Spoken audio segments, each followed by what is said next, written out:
Hey, good Tuesday evening, everybody. We are going to take a minute. I am here in Nashville again with Chad and Jessica. Oops, hang on here. Whoops. All right, let me see. I don't know what's wrong with my phone. It's not tagging. Okay, so my phone's not happy. Sorry, guys. Let me try something else.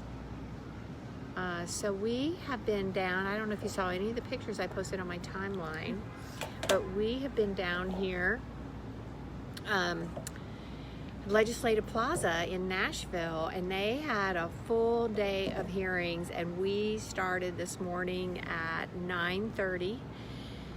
And we are just now finishing up. I mean, we had all the hearings with the legislature, and then we had a meeting over at DCS for an investigation. And Chris, we are at the Doubletree. I don't know where you are, but yay, hey Tim. So it was actually quite interesting. After, yeah, somebody tag Wendy Hancock, please. Write Wendy Hancock in the thing because she's trying to call me. I told her to watch. So so we started this morning. I had 3 families come in. Also, Susan Curley came in and talked about anonymous reporting. And I had 3 families talk about how they had been affected by this system. And I've spoken to the General Assembly a couple times, and every time I come and talk to them, they DCS comes in and disses me and says horrible things about me. And yeah, Tim, I'm not sure where that is, so send me a message and we'll talk about it. My life is in crazy land right now, so things just change daily. So as a matter of fact, today I was supposed to be in criminal court. They were supposed to be having a jury trial on me to lock me up, and otherwise I probably would have had a full day booked with hearings and other things, and then the district attorney got sick, and so hate it for her, but here we are. So I'm sure it's going to get reset, and they're not done with me yet, so that's just life. That's life in my lane. But and then we stepped out into the hallway after our part of the hearing, which was from about 9:30 to 10:30, and Channel 5 was there. So Channel 5 interviewed Representative Clay Doggett. If you are in Tennessee and you're in the Giles, Pulaski, Lawrenceburg area, I really want you to reach out to him. There were also several members on this subcommittee. A lot of them had some really, really, really good questions. And we did some filming. Actually, there'll be a link, and I will post that link. You can watch the whole thing, but it is all day. So then we stepped out and we talked to Channel 5, and then we took a little break. I've got with me Chad and Jessica Farley. So they went and they spoke to a representative about some of his VA benefits. And then I went back into the hearing, and there were more DCS people there, and there were they're crazy. I'm just telling you, those DCS workers, I don't know if you saw my post, but one DCS worker, I'm not going to say her name on this video because I know they stalk my videos. I've already said it in my post, but she basically looked like she came in her pajamas. Yeah, we missed that invitation for pajama day. Yeah, so and I gotta say, I'm no young girl, right? I'm getting up there in years, and every morning I get up and I have to put on real clothes. I have to put on a suit jacket and pants and real shoes. And so I think with what as taxpayers pay these people that work over there in central office, which is about a block away from here, they should at least dress appropriately. And so, funny story, have to tell you. So everybody listen to this, because this is going to be the most fun thing of my whole broadcast here, okay? So, about I don't know, Wendy, when was it? 3 years ago, I made a post one day, and it said, the DCS attorney, I did not mention any names. And by the way, if you hear this crazy background, evidently it's a thing in Nashville to get these souped up cars and drive between these tall buildings and make a lot of noise. So if you hear this vroom vroom, it's it's crying. Yeah, it's not anybody crying. It's the background noise here. So So anyway, so I made this post, and it said the DCS worker thinks she doesn't have to have a court order to take kids. And so I did not mention any names. And then somebody, I'm not going to mention their name, I don't know if she's watching or not, but she put a post and said, it sounds like she needs to be bitch slapped, and she put a little gif up of like somebody being slapped or something. And I just made a comment, and I just said, yep, right? I mean, like, I didn't even put the person's name in there. And then I get this like threat, right? And this is like part of the whole investigation on me, is that I'd made some threat to somebody. So, okay, so now fast forward, that's like 2018, 19. Let's fast forward to today, 2021. All the chaos that's going Connie, on. guys. Only Connie. all the chaos going on. Okay, so Wendy, so listen to this. You're going to love this. So we're in the Cordell Hall building over here, which is like this 9-story building. You have to go in, you get the elevator, you have to go here or there. It's kind of, I don't like it as much as Legislative Plaza because it was more open. You could walk around more and see people, but you have to get on an elevator to like go anywhere. So I go through security. I've been through security about 2 or 3 times. Oh yeah, and markers are contraband. So I go through, take off my necklace, get through security. And he opens my purse. He goes, I got to look in your purse. And so he goes, like, he pulls out a yellow highlighter, and he goes, you can't have a yellow highlighter. Now, you can carry a gun in there, but you can't carry a yellow highlighter. Okay, I just want you to know that. Can it be any other color? Yeah, no, you Okay. cannot carry any permanent marker, and that includes a yellow highlighter. Hang on. So, okay, so back to my story. So today, my second time in there, I go through security. I walk over to the elevators because I have to get on the elevator, and I'm just standing there. Chad and Jessica are not back yet. The elevator door opens, and there's people on there. So, of course, you know, the COVID rules are you got to stand back, right? You got to step back out of the way. And so coming off the elevator are the DC bigwigs, right? The bigwigs, including Commissioner Nichols, okay, in her little black dress. And so, of course, as they are stepping out of the elevator, I'm waiting, and then I make kind of a step forward, and Commissioner Nichols stops off, and she goes, don't let it cut your arm off. I'm like, what? I'm like, don't let it cut your arm off. I'm like, yeah, right. Okay, anyway, and remember, I got in trouble for agreeing that somebody needed to be bitch slapped. So she wants my arm, and your arm doesn't get cut off in an elevator. I mean, come on, If folks. you had said that, it would have been a threat. Yeah, if I said that, You would be in jail right now. if I said to her, don't get your foot cut off, or don't get your arm cut off, you know, in that Sergeant at door. Arms. Right, they would have like kicked me out of the building for a threat. So anyway, do what now? Who you chatting to? Okay, so anyway, so we then I went back.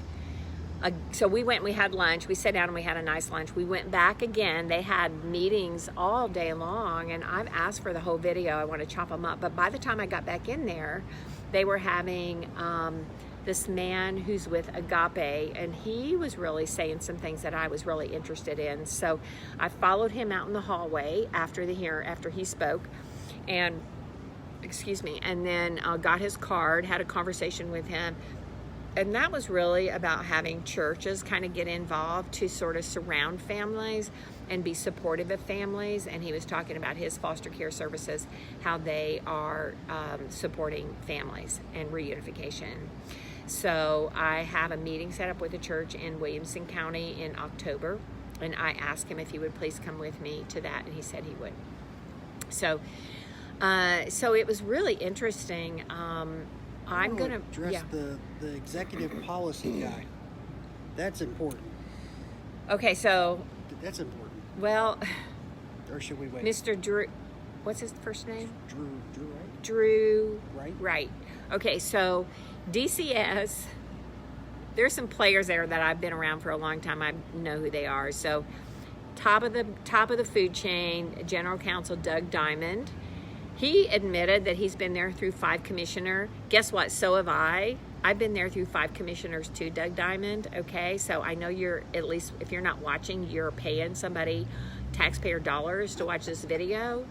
So I've been there too for 5 commissioners, okay? And I've seen what a mess it is, and you have not helped. Let me tell you what he said. I'm going to get back to Drew here in a minute. So we're talking about anonymous reporting, and of course several other issues come up, like going to the schools, taking children out of class, taking them in a private room, and interviewing them privately as part of their investigation. And so Doug Diamond stands up and he says, well, the Sixth Circuit Court has just heard this, not in Tennessee, but in another state, because Sixth Circuit would be Ohio, Kentucky, Michigan, and Tennessee. Sixth Circuit has just upheld that. Okay, so now I'm going to tell you people, your eyeballs should be going like this right now. So what he's saying, I don't know what the case is. I'm going to find out what it is. But what he is saying is you have no parental rights when your child is in school. Yep.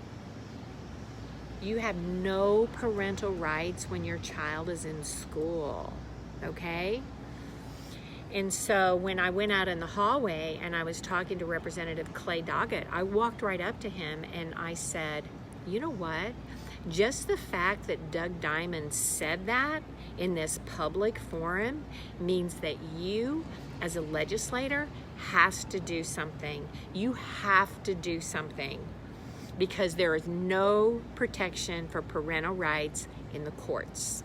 Y'all, whose kid, especially school-age kid, is going to get pulled out knowing that it's somebody of some kind of stature, they're getting pulled out of class, into a private room with this person? Whose child is not going to do anything that they can to appease this person? Oh, yeah. I mean, come on, that's just common sense. Oh, yeah, and let me tell you what DCS said. So there was a question from a representative that said, well, is anybody in there with the child when you talk to them? And they admitted no. And they're like, well, yeah, well, I mean, if the worker thinks that the child might need somebody in there, well, then they might call somebody in there, like a counselor or a teacher. But basically they admitted that there's nobody in there with them and that they don't record it, right? DCS had the nerve. This is how blind they are. They have the nerve to say that a child would be more comfortable with a stranger behind a closed door, interrogated about their family. Trauma. Total trauma, okay? Not even a school counselor, a teacher that this child might know. That's our policy. And let me tell you, several years ago, Representative Butt tried to pass a bill that said that if they went to school, they either had to have a third party or they had to record it.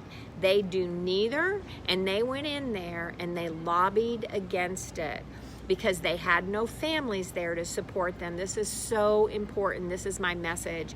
Even when I was out in the hallway talking to Representative Doggett, he had tried to present this bill in March or April of this year, and he was shut down because nobody would speak up.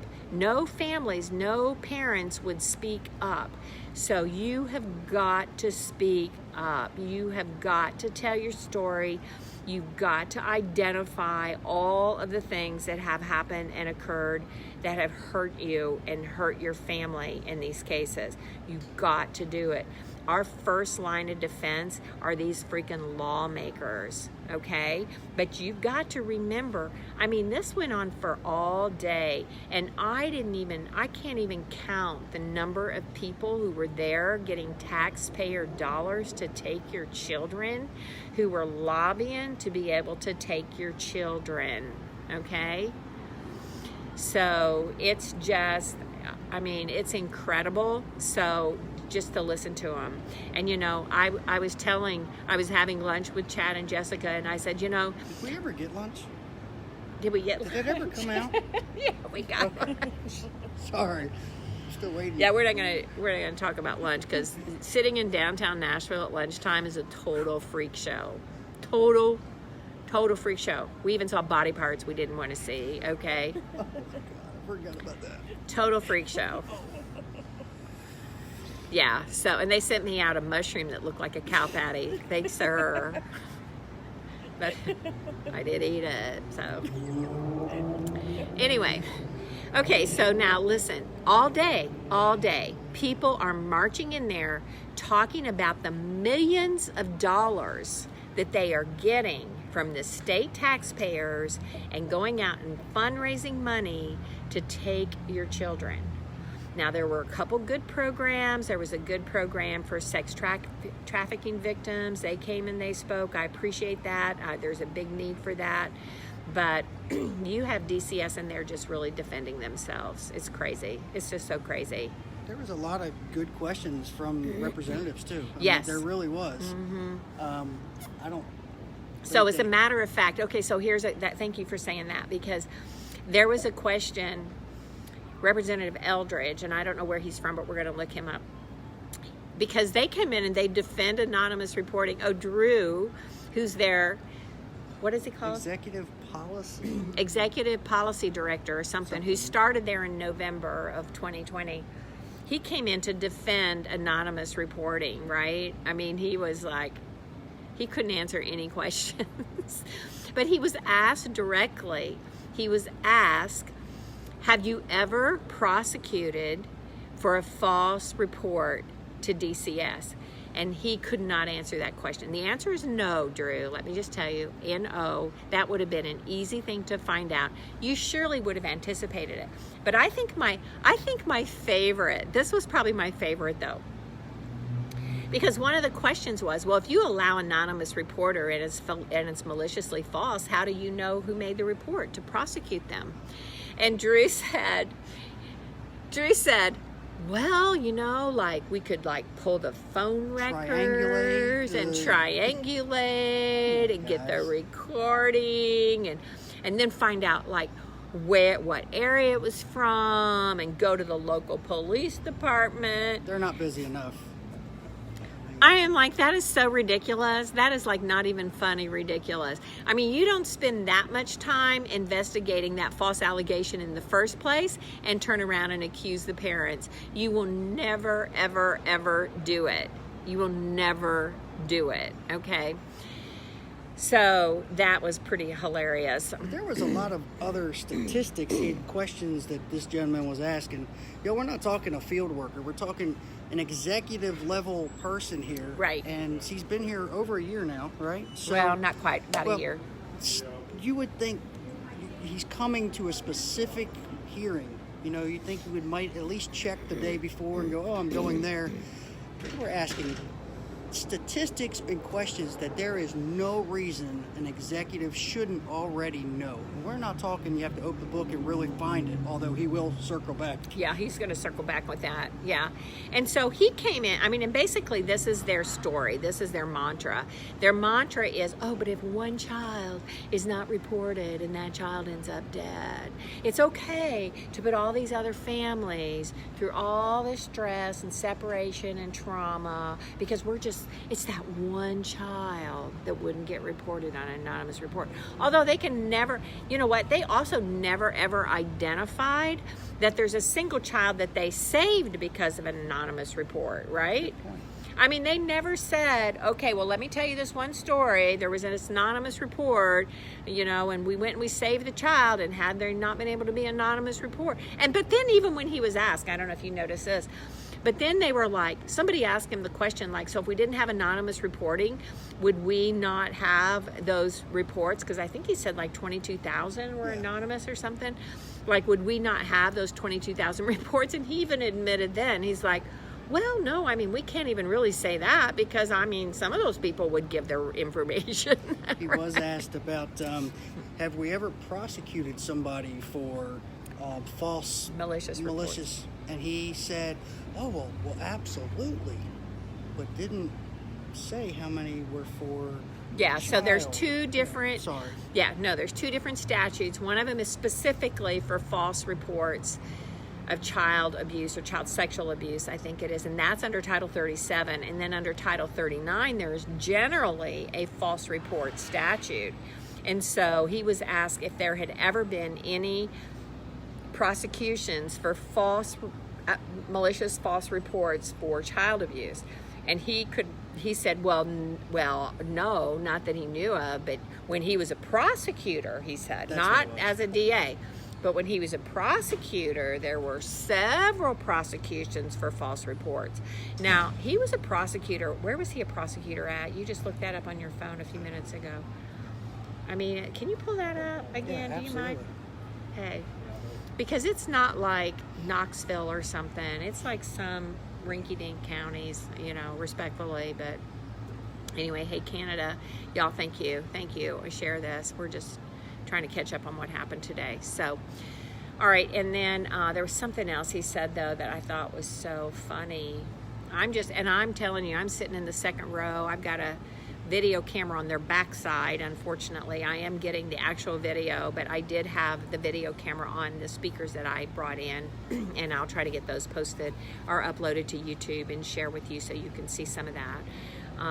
Guys, what I'm learning is she's not full of stuff. I mean, this is on video that she's going to post, that these things are happening. When I first met Connie, I thought,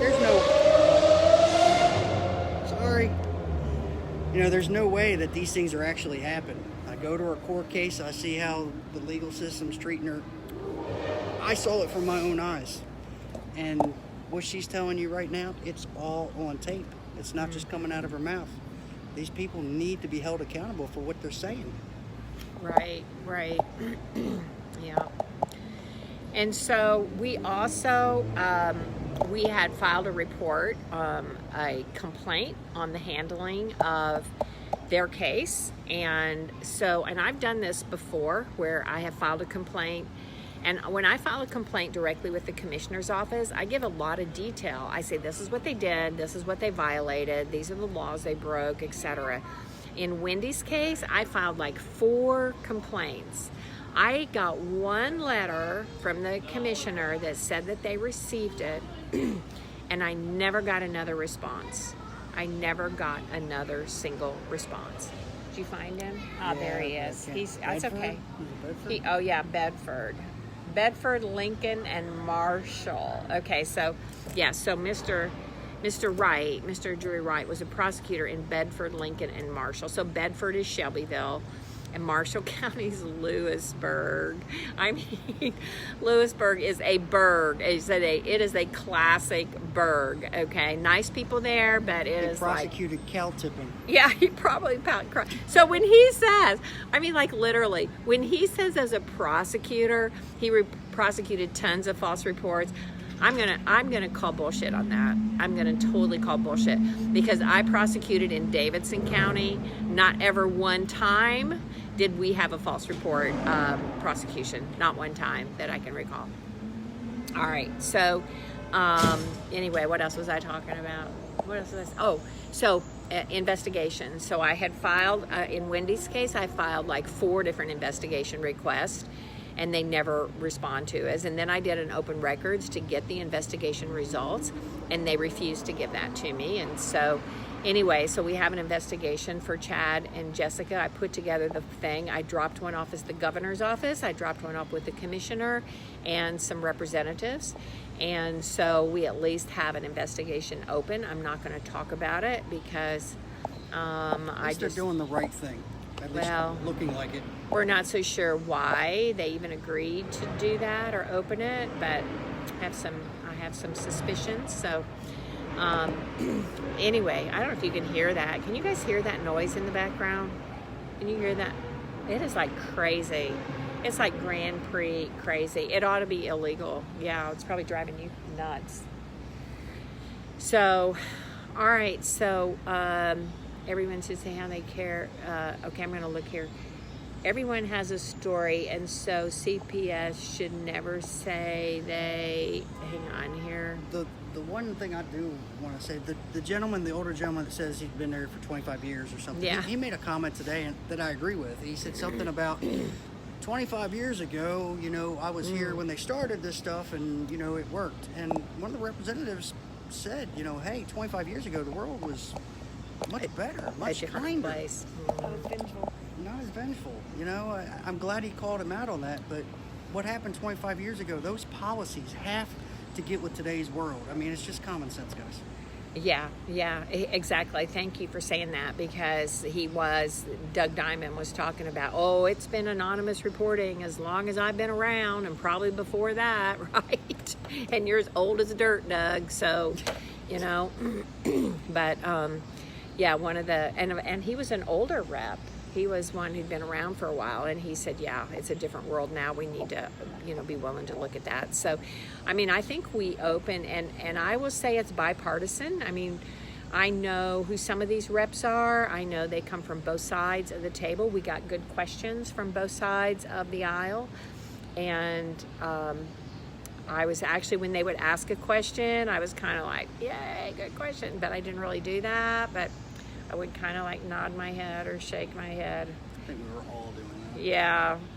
But shout out to Representative Doggett for even getting this, getting behind this, because and he was in law enforcement, he was a police officer, so he's looking at this from a prosecution standpoint, so he did a good job and was willing to stand up for that. So yeah, so custodial interference or toenails. Yeah, you're right, Wendy. All right, so we're trucking along here. I got all kinds of other stuff going on, you guys. I cannot tell you about. Okay, just trust me. There is a whole nother level. Hey, Brian, there's a whole nother level of stuff going on down here that I just can't say out loud until it's like peeling back the onion. And wait a minute.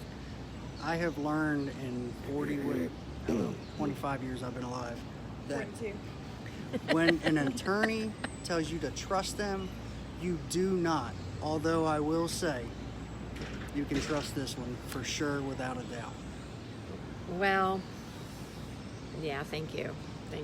I mean, it's a swamp, and like I said, there's a whole bunch of stuff going on down here that I can't say to you right now, but just keep an eye open, pay close attention. I hate to put everybody out on the limb like that, because I think we're all out on the limb like that government-wise, and we're like so wondering what's going to happen day to day. But I'm working several angles just under the little surface of the ocean here. So, and I don't know if you saw my post on Sunday, but I put up something about my life is full of, what did I say, surprises. My objective is clear and unwavering. So we have much to do, and Need help. You can't do it alone. I cannot do it alone. Can't do it alone, guys. So call out to the states.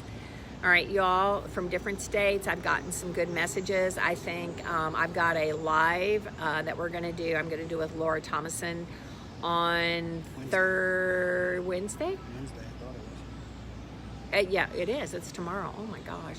On Wednesday afternoon, we have a family forward we've been doing some Zoom conferences with just some of us who are trying to cook up some stuff. And I think Maureen and I are going to do a Zoom conference, and we're going to pick some topics and do those, and that'll be something that you just join us and log on to. So always look to see who knows who and lives around you. Absolutely, Georgiana, and who lives around the judges, and who lives around the social workers. Yeah. So we're going to wrap up here, because I still have to go back to my office. I have a couple subpoenas that I need to get scanned out to a process server this evening before I go home. And then tomorrow they're having more hearings. I don't know if I'm going to come back. I did put the bug in Clay Doggett's ear. I have another bill I want him to look at, and then I want somebody else to look at those complaints I made on Wendy's case as well. So, all right. So y'all, if you're just clicking in on us, go back, watch the rest of it. So you see how hard we're working, and y'all need to help. Okay, y'all need to speak up. Guys, in my generation, again, I'm 25. Yeah. My parents didn't. I mean, they voted, but they didn't get involved in politics. Okay, my grandparents heavily. It missed a generation, and it's almost missed my generation. Mm-hmm. And without Connie showing us how freaking easy it was. 2 days ago, right? Today I walked into the chair of the Veterans Committee. Just walked right, Jerome Moon. Opened his office door, said, come in and sit down with me. And we had a great 20-minute chat. I mean, they're there for you guys. You guys got to do your homework, make your calls, support what needs to happen, because we can't let it go our generation too to our kids. Like, we just can't, guys. No, we can't. And you know, when you get prepared to talk to a legislator, you need to have your 3.5 minute speech down. And, you know, that's one thing I did for Chad and for Sarah, you know, and Abby before they came, is I knew enough about the facts in their case that I could sit down, I could write it out. I read it, I practiced it, I sent it to them. I said, you practice it, you did an awesome job. You know, they could edit a few things and add a few comments, but you've got to have that 3 minute. And so, you know, I can help do that. Other people can help do that, but that's your starting point. And then if you can have that 3 minute to really characterize the real impact of your story, then they can ask you questions, and you just need to be prepared to answer questions. Connie, you need to get in touch with Josh Kimbrell from South Carolina. Okay, well, send me. He wrote a Fatherhood on Trial, and he has voted in South. Oh, great. Yeah, Georgiana, send that to me. I will also say, so yesterday I had a great conversation with a woman who was a social worker in Florida for a long time. She's retired now. She gave me some great ideas on the parenting classes that they were doing out of Florida. So I'm going to take a look at that as well. So I'm keeping my eyes open. I'm looking for resources, finding ways to help, you know, strengthen families and, you know, keep kids at home and make better families. Because, I mean, I can't imagine the trauma. I can't imagine that trauma, you know, and with their son. He's too afraid to talk to us about it right now because he's afraid he's going to get in trouble. Right. But once he comes home, I'm afraid. I'm afraid to listen to him tell it.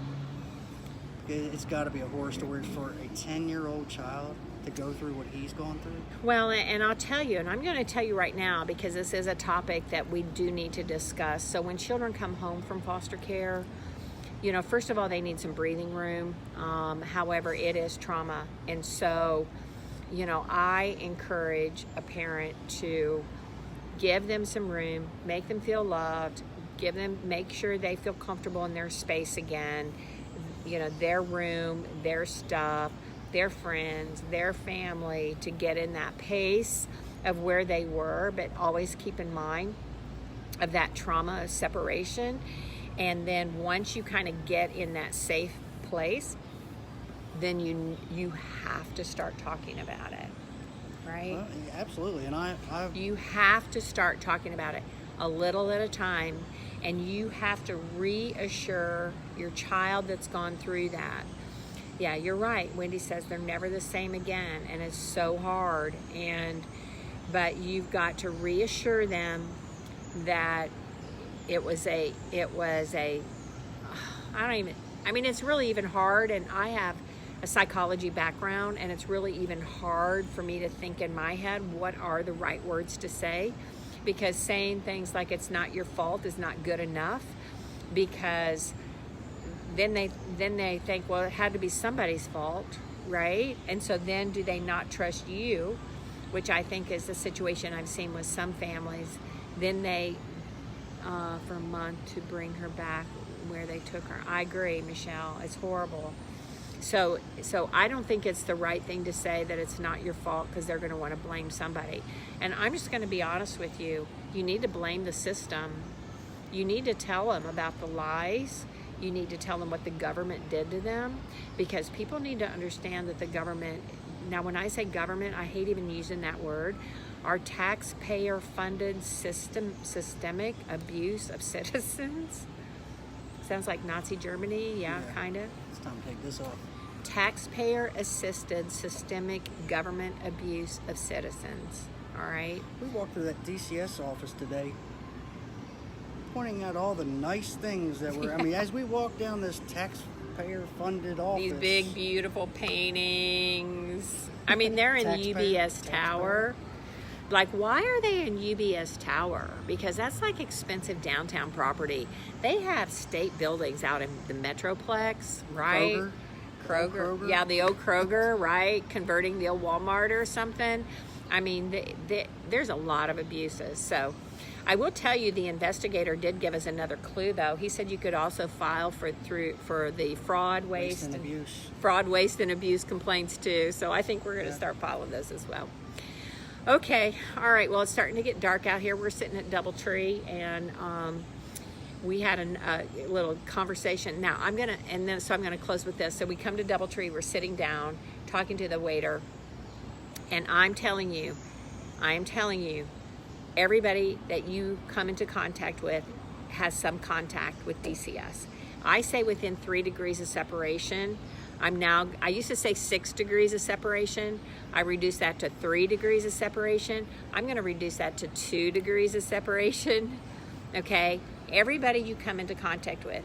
I told him we were here working on CPS, and guess what? His wife used to work for DCS. Just a year ago. Just a year ago. So open the conversation, talk about it, talk about how the system and that citizens need to be effective. Okay, it's getting dark. I see my daughter's tried to call me 3 times. That's why my fingers showed up on the screen. So we're going to check out. I love you all. Please share the video and watch for me to upload campaigning here in Wisconsin legislature. Great. Yeah. Who said that? Hang on. Michelle. Yep. Michelle. Yep. Contact me with that. I'll be happy to talk to you about it. All right. Love you. Talk to you later. And we're checking out. See ya.